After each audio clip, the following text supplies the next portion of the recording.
22.10.2025, Cydonia oblonga, historická veľkoplodá južanská odroda s jednými z najšťavnejších plodov na svete, aromatická, momentálne začala postupne pomaličky dozrievať. Zostalo na strome 6 plodov, mala ich 12 dozretých, ktoré sme postupne degustovali. Asi tak niekedy tento týždeň do týždňa budeme merať Brix, ktoré sme ešte nemerali.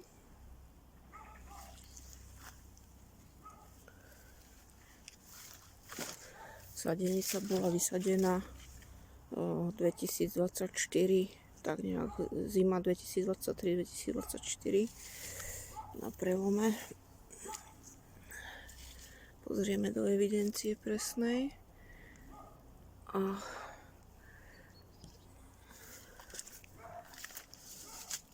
niektoré plody nám napadli kobylky. No.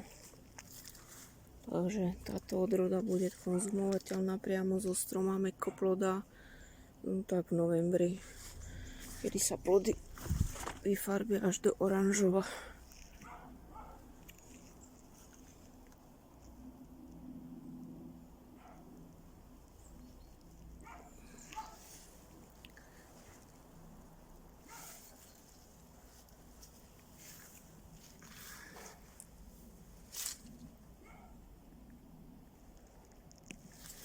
Už teraz na diaľku vonia, ale začala ešte len teraz voňať ona.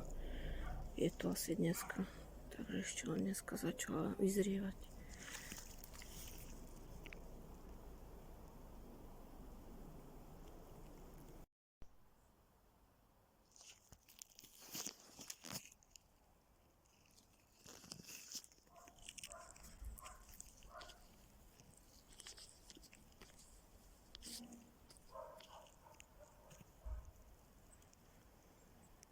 Takže plody sa nám pomaličky vyfarbujú do slnečnej žltej, čo bude pokračovať až do decembra,